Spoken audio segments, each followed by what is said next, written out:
May naprobahang dagdag na 50 pesos sa arawang sahod ng minimum wage earners dito po sa Metro Manila. Hirit ng ilang manggagawa, hindi sapat ang aumento. Narito ang aking report. Simula July 18, epektibo na ang 50 pesos na aumento sa sahod para sa minimum wage earners sa Metro Manila. Ang dagdag sahod mangyayari isang taon matapos ang huling aumento sa Metro Manila na 35 pesos. Ang service crew na si Louie, natawa na lang sa aumento, lalo pat umasa siya sa 100 pisong aumento na panukala sa Senado. Dagdag pagkain lang yun, sir.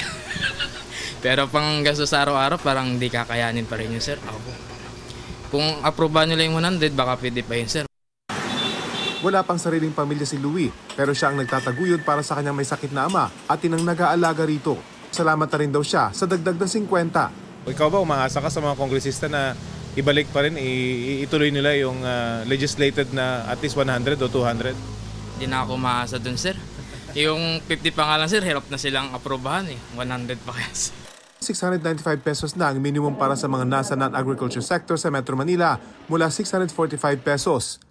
Para naman sa agriculture sector, service and retail establishments na 15 pababa ang bilang ng empleyado at manufacturing establishments na walang 10 ang bilang ng empleyado, magiging 658 pesos ang sahod mula sa kasalukuyang 608 pesos.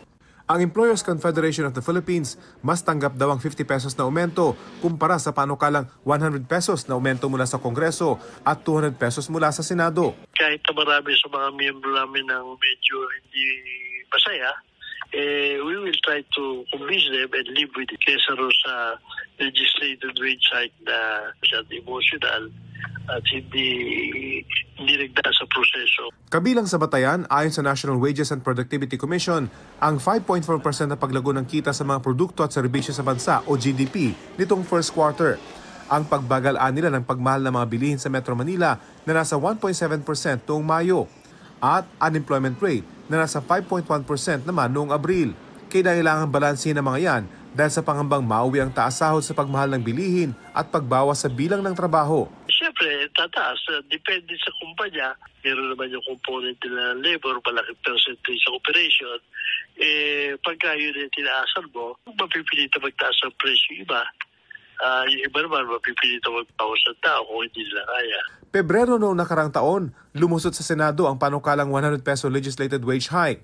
Ang bersyon ng Kamara, naipasa noong June 4. Pero patapos na ang 19th Congress nang maipadala ito sa Senado.